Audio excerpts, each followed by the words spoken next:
For episode 2. For episode 2. Fuck off.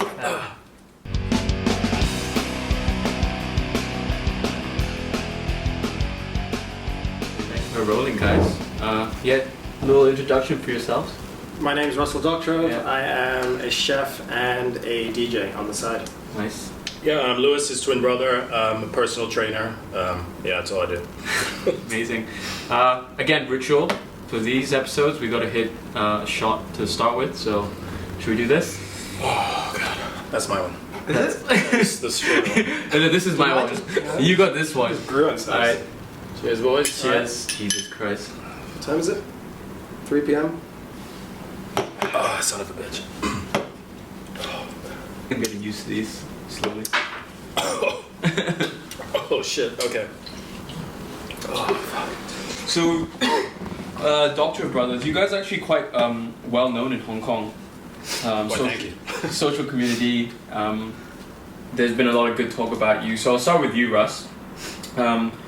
You're a chef. What got you into cooking? I was, sort of the cliched story. I was always cooking from like a young age. And I think, me and my brother used to play tennis quite competitively when we were younger. So I always thought I was gonna, the dream was to try and go pro. And then I think when I was like 13, 14, I sort of had a bit of like a breakdown. I was like, I don't want to play tennis anymore. I was sick of it. Mm-hmm. And sort of cooking was like something that I thought, I could be pretty good at. So I just decided to sort of, immerse myself in as much as I could before I went off to uni, sort of in high school here. And then, just a sort of something that I just thought I could do for a sort of career. Yeah, you knew like in, was it year 12 or something? Yeah, I'd say year 12. You're already correcting the... You see, but that's cooking rare. teacher Like school. growing up in Hong Kong, I think it's rare. A lot of younger kids, they don't really know what they're doing. If you know what you're doing, I think you're set, and that's why you're pretty successful. Like the food that you put out there is good. I mean, do you see cooking as a type of art for you, or you just enjoy eating? Is it? I've worked in some really good restaurants, and I've worked with some really good chefs over the years. Chefs that are older, younger. Some of them you see that that's all they just live and breathe cooking. And I've never been like that. Like cooking something I enjoy, but it's not something that like I want to talk about 24/7. Like I don't like to hang around with other chefs outside of work. Okay. Because all they want to fucking talk about is recipes and shit. So like I've always wanted to do the complete opposite. And I was kind of famous when I was working at Gordon Ramsay's restaurant in London. Yeah, okay. On the weekends, on the weekends, I would be the one that would always be going to like Fabric and Egg Club, and the running joke was on Monday if I was a little bit slow, the chef would be asking me like, how many fucking pills did you take on the weekend, So That's crazy. Yeah, I just it's just two things that I've always enjoyed, and yeah. Okay. And Lou, what got you into the fitness industry? Well, unlike him, I didn't know what I was doing. Okay. When I left high school, when I finished uni, I think it was like 3 years after I graduated, one of my friends got me working at this outdoor group training thing called boot camp. They do it up in like the cricket club. Yeah. So that's how I started. It was like group classes that started at 5:30 in the morning, 6:30, 7:30, 8:30. So it was like pitch black when you'd be heading to work. Okay.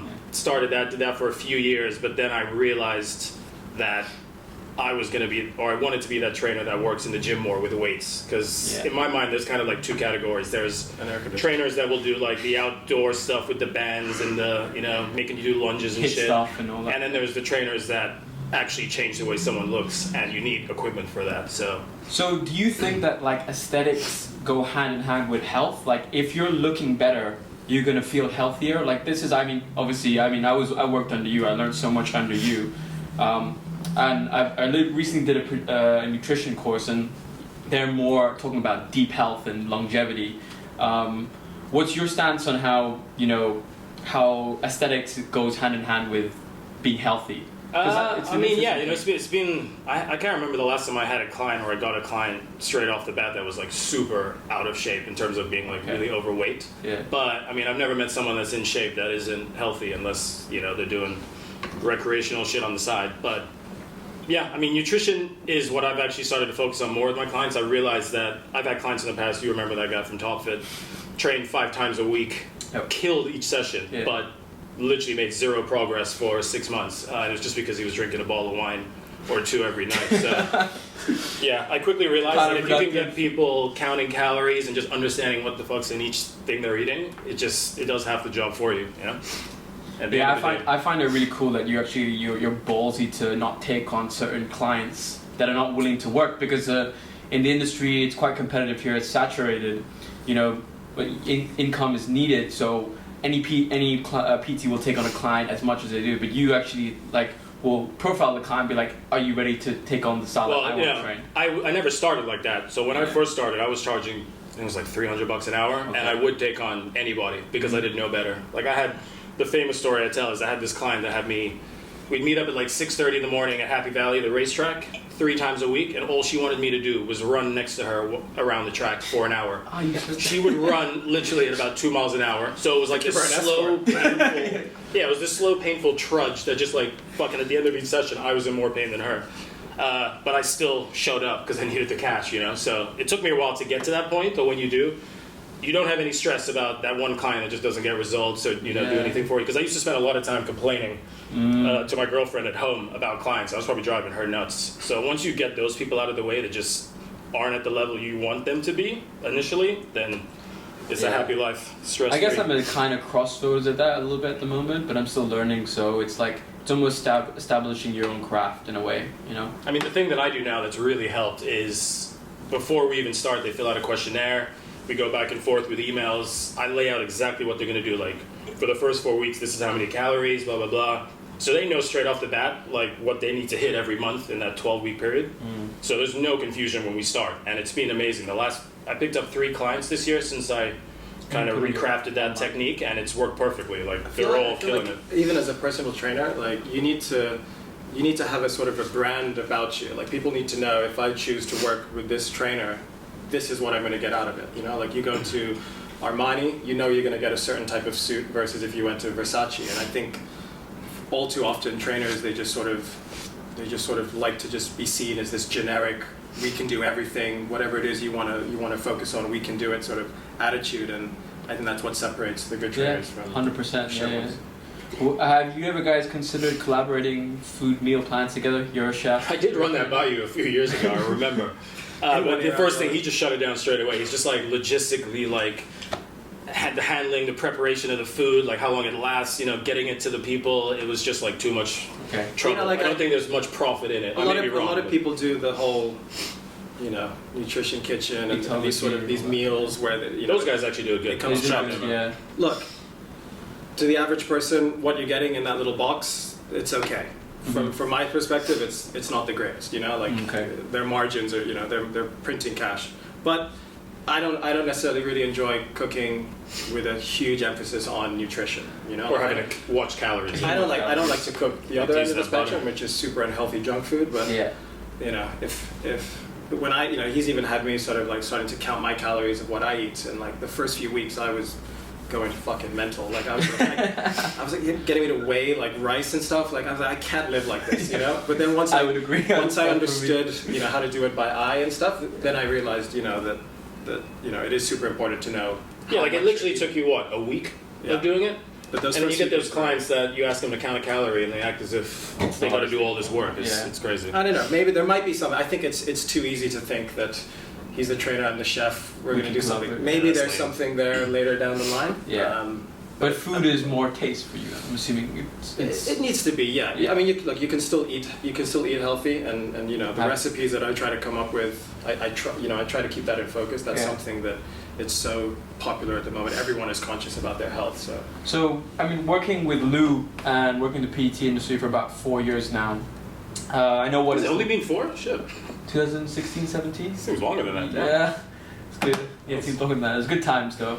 I enjoyed it a lot. But you know, I had a huge influx of clients after the second wave, and you know, I knew what it felt like to be busy. So I know what kind of it's like to be under the pressure as a PT. What's it like behind the kitchen? I've heard stories that it's really fast paced. You know, it's crazy hours. I mean, look, it really depends on the kitchen you work in. I think any kitchen that has Michelin stars, they operate at a higher level. You know, like before I moved back to Hong Kong, I worked in 2 restaurants that both had 3 Michelin stars, but they were quite different. You know, the first one was very sort of classic French.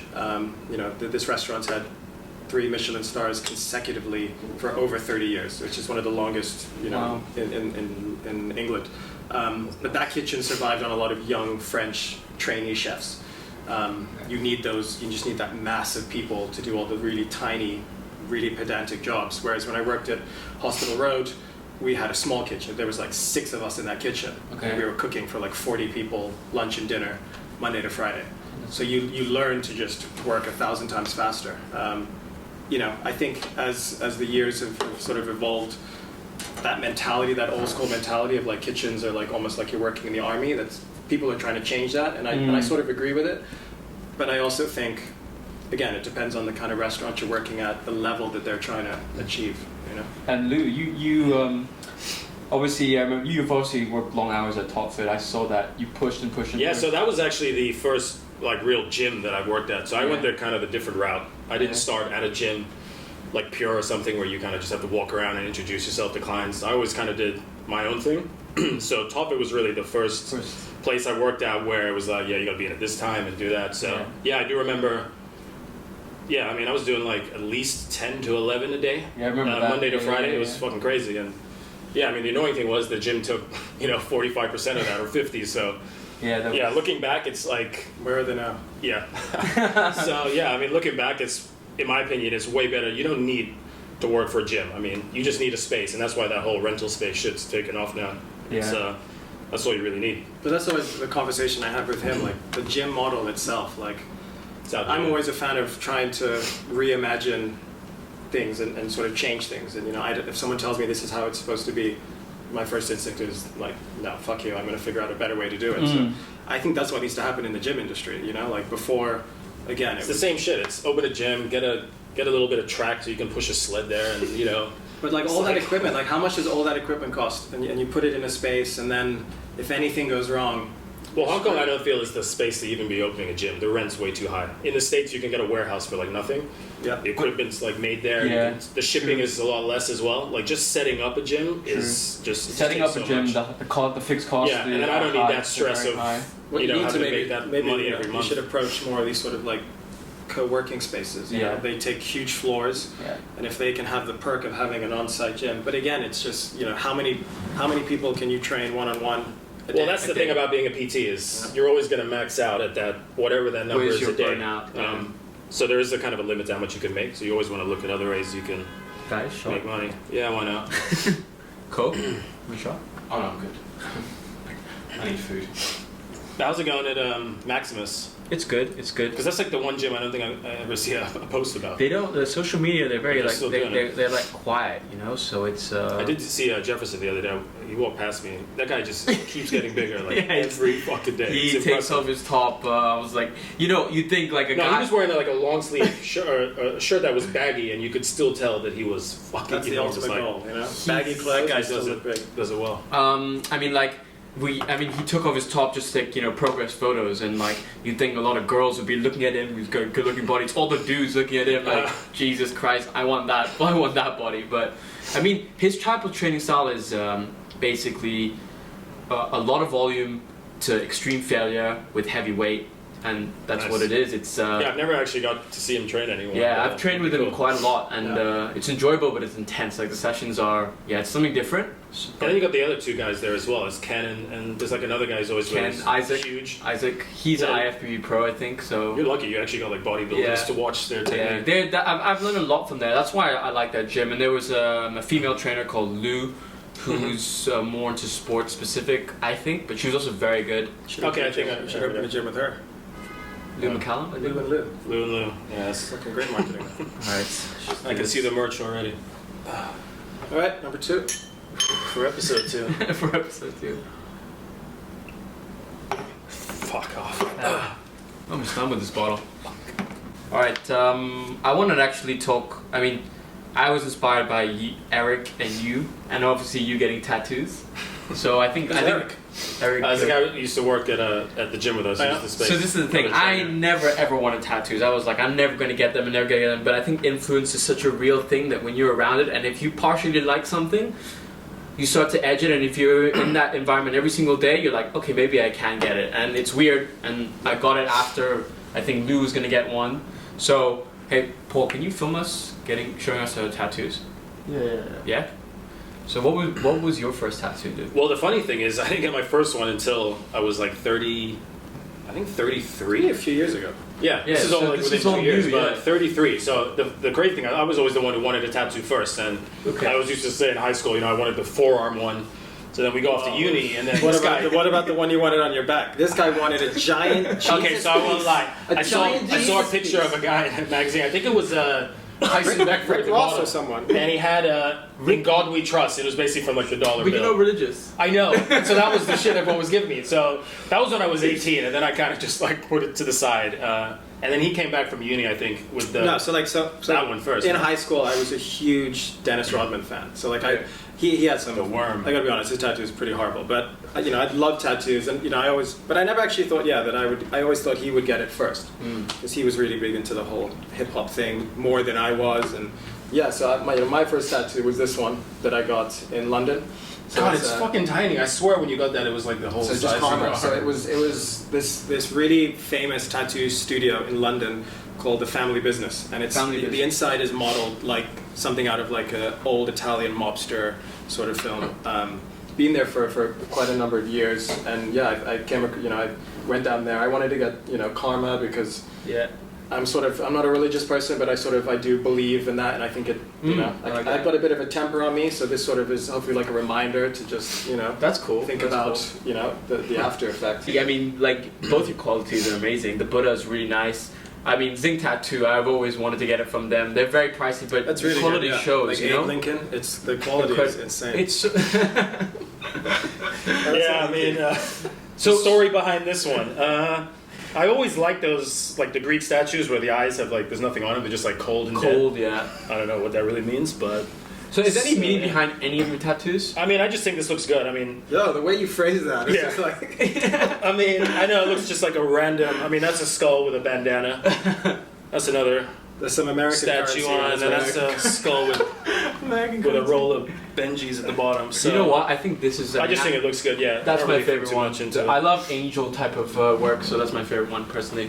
I mean, yeah, my artist, that's what he initially specializes in. Jun Cha, he does all this like Greek mythology, these statues. But when, and I'd been following him for a couple of months on Instagram, and then I saw one day he put a post like, coming to Hong Kong for 2 weeks, DM for appointments, and Yeah, you think my guy's expensive though? This is like- usually the wait list for him is like mental. It's like 5 to 6 years, and I saw we had a mutual connection.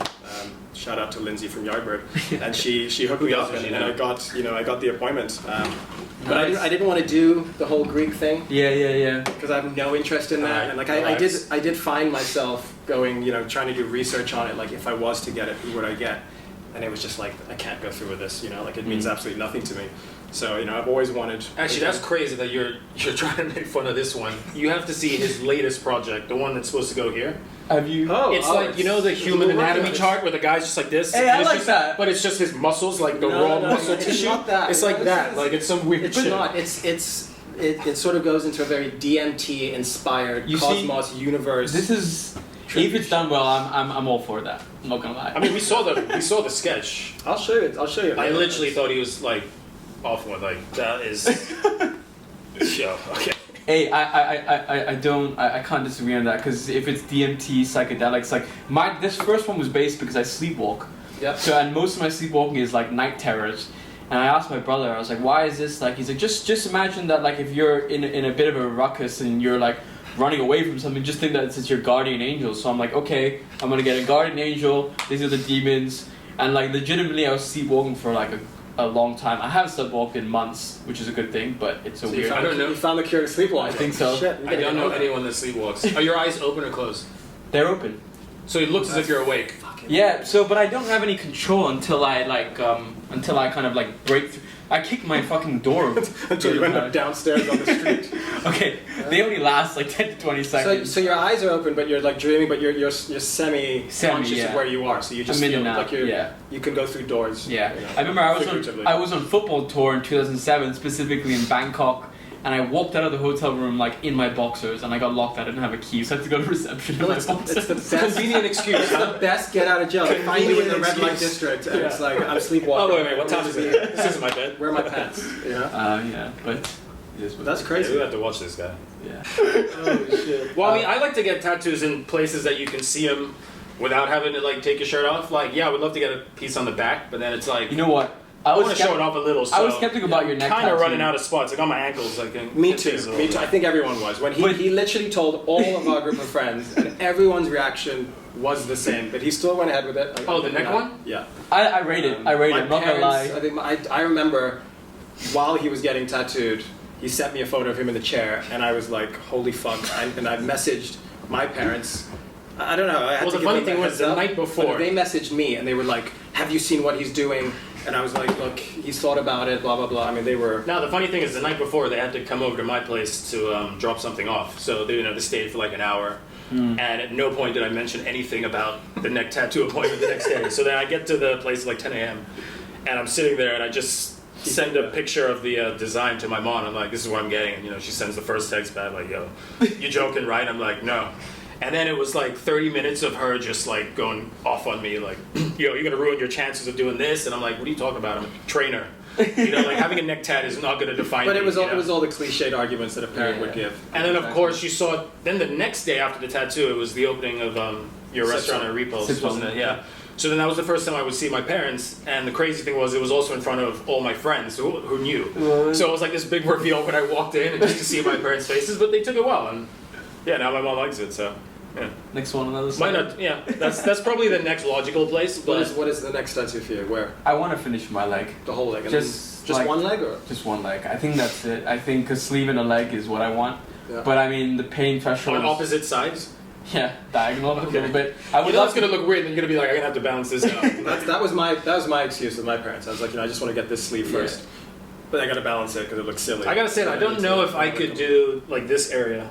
Yeah, I need Because to. like the this elbow was region. this was fucking annoying. I can't imagine what it feels like to go around that elbow joint. I don't know if I Mine have it. actually got infected, like right there. Oh, there, yeah. It It's was a the hard. day before like the rugby sevens. I was there in the middle of the south stand with this like green pus on my elbow. Urine raining Couldn't down. have it covered, but it turned out alright. So I see actually Actually, I just wanted to ask, how much have you guys spent on your tabs now? a lot, man. Because that's the other thing is, What this is it adds up. sleeve is probably like maybe close to, I would say, give to 30 to 40k on this whole sleeve, and then another what, 10, 11k, another 10k. I mean, I think I'm So around 80 to 100. I think. I'm about 80.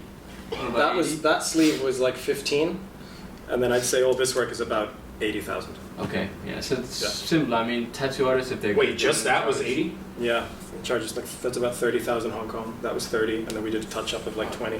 He charged charged you it's a the minimum of touch-up. 5,000 US. I'm in the wrong profession, man. So- Honestly, he was when he did this. He was what 26 years old, Wow. flying all over the fucking world for like 2 weeks at a time. Doing his sessions, charging 30,000 per day. I mean, this guy's just printing money, but he's so talented, so like Good down what to he earth. does, Yeah. How have you been getting on with the hand one? It's been good. Have you been like meeting people and they like shake your hand? They're like, "Oh, Yeah, Like, and those- I like the I like the sleeves, but I also like the hand tattoos as well. I had like basically a long like kind of debate with my Felix, and he's like, I don't want you to. This is too. It's gonna get distorted. And I was like, no, I want this. Yeah. I want it. I want it. I want it. Fade. And basically, he just kind of gave in and did it. So everyone's like, who's this? I always say this is like my ex-girlfriend. They're like, what the fuck? I'm like, no, I'm joking. Yeah, that'll be a bit too deep. Yeah, it'd be pretty. Yeah, that's good. But I see a lot of. So this is the thing. I see a lot of DJs that have tattoos. I know you're very into music. Indeed. You too, Lou. I mean, you have your own style. Oh, you DJ? This is a SoundCloud rapper. SoundCloud rapper, DJ, Juice WRLD. I really like Juice WRLD, by the way. You're still DJing, right? I do, yeah. I mean, I've You having- been DJing since I was like 17 years old. Okay. I never had my own decks at home or any of the equipment. So the only time I got to play was if I made friends with a DJ at one of the clubs here. There's a guy, Anthony and Fabio, they used to play. They were the residents at Oh, Volmar yeah. back in the day. And they were like, look, they could see how much like I was into DJing. Like every night I was there, I was just sort of watching them in the booth, how they use the equipment. and they were like, look, we'll let you come, you can do the warm-up set for like 2 hours. Yeah. You know, it's fucking nerve-wracking because like I don't get the chance to practice on that equipment. I would just listen to like hours and hours of live sets and understand like when this song is playing and when this song is coming in, and understanding like how they're doing that. Watching shit ton of videos on YouTube. That software you use, like I can't get my head around it. I don't know if you ever tried to edit a video. I did that for the first time That's why I got porn. last year when I did my training videos, and that shit is insane. Look, with anything, it's just, you know, the more you that use Adobe, it. was it the Power Pro, something, Adobe Pro, Premiere Pro? Like That's what it's called? Okay. But yeah, I mean, yeah, it's You need a something that I've degree been to be able doing to since use I was that. 17, and again, it's you know, I never really liked to just be a chef and just focus on that. You know, I always liked being able to, you know, I love clubbing and going out in the evening, and Yeah. you know, luckily I've been to some really cool clubs around the world. Something that, you know, Hong Kong always seems to be missing. You know, I think music with gym and food goes really hand in hand. I went to a restaurant recently, Kinship. You know Yep. Kinship? I thought the playlist was really good. The food was good. What was the playlist?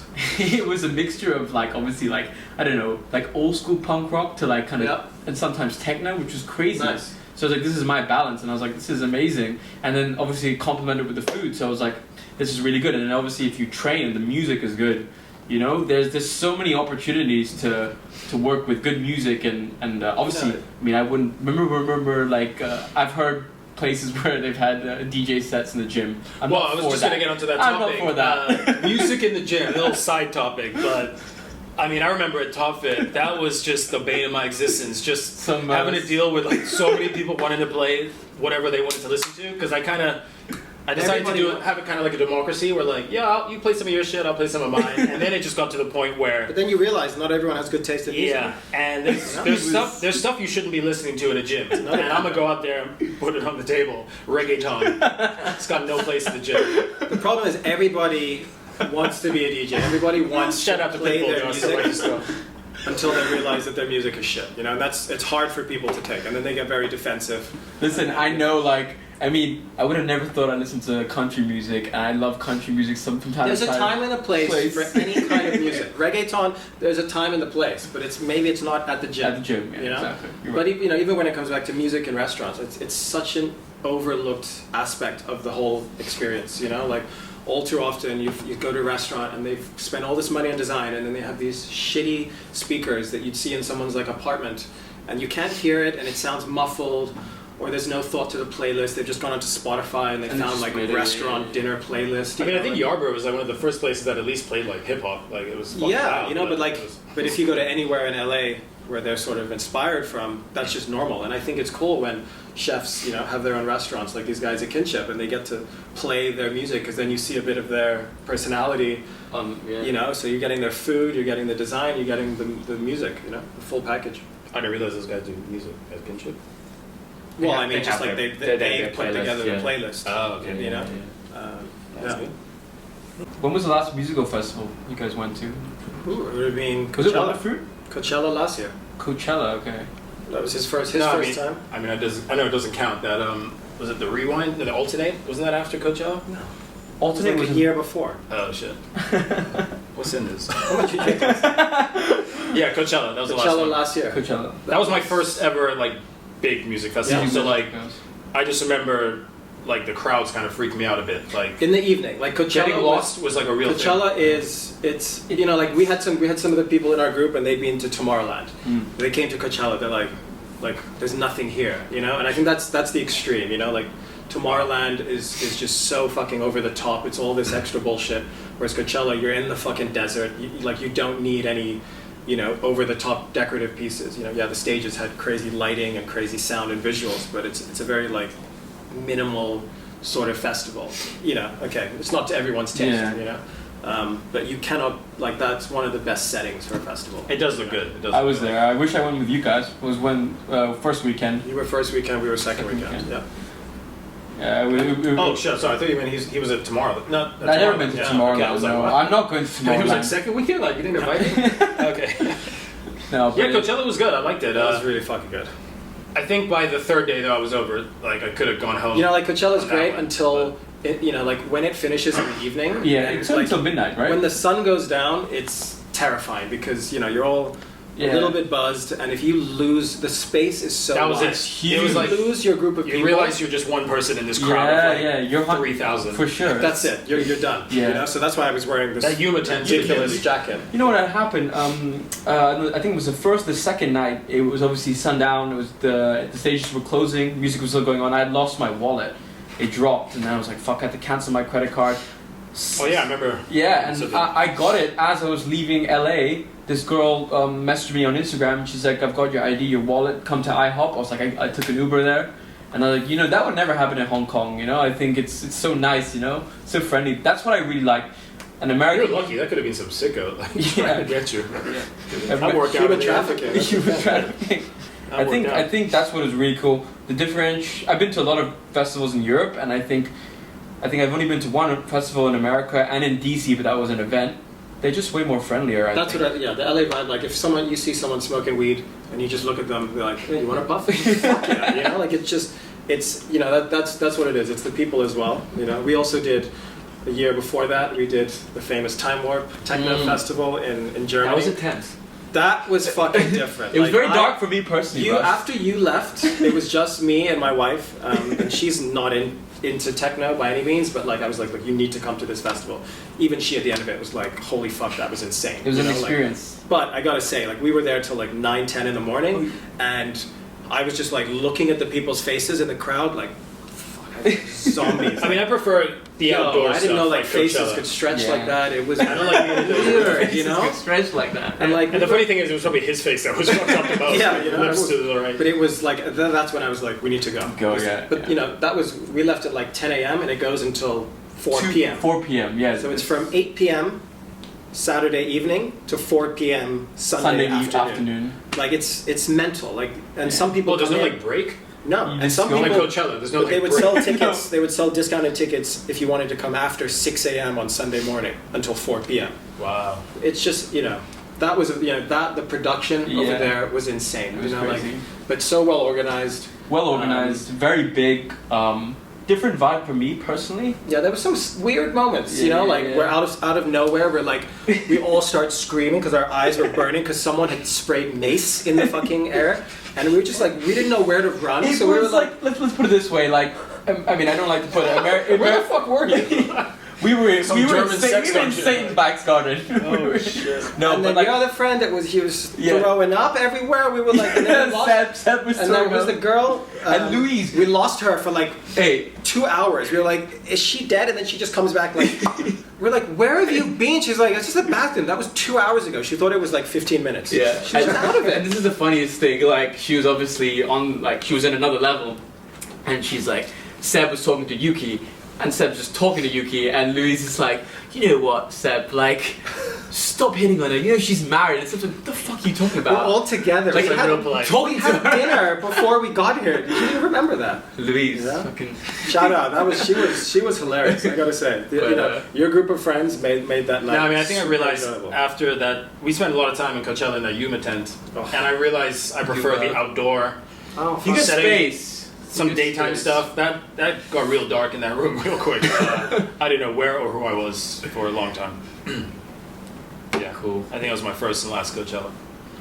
Yeah, and then obviously, Sonar Festival. We've done that a few years. That was in embarrassing Hong for Kong. me. That is. Fucking I do hell. remember It was that so first bad. time. I was gonna run after you, but I was like, fuck it. You looked like you were good in your own way, but that's again for Hong Kong festivals. That one is. I have to say, I was impressed with the sound system at Alternate.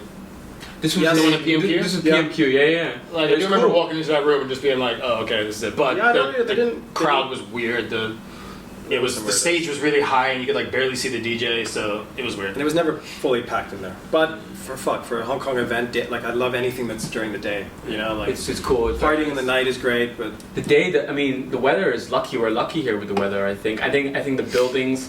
I think the view is one of a kind.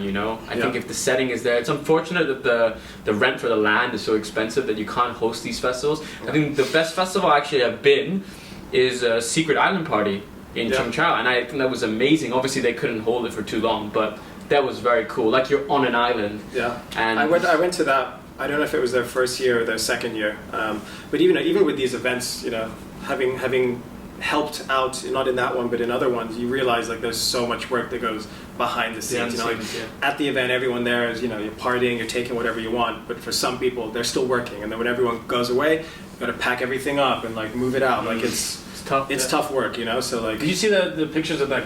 They held some music festival like with the COVID precaution measures in place. So it was like these little seen a few. square allotments in front of the Yeah. stage, surrounded by like 4 barricades with like 3 seats or 2 really? seats, and you're just like in these little square cubes in front of the stage trying to enjoy the music festival. I mean, if that's the future, it's gonna have to be house Crazy. parties. I can't see from now that on. being the future. Yeah. I can't. Yeah. Well, yeah, that's the end of it. I think ran through all the questions. Thanks for coming on the show. I think it Cheers was to fun. episode 2. Here's to I many think more. that was a great episode. I think it was super fun. We should do it again sometime. For Further sure. down the line and Yeah, I mean, see next what time I'm gonna require a fee to be here, but yeah, let's do it. perfect done.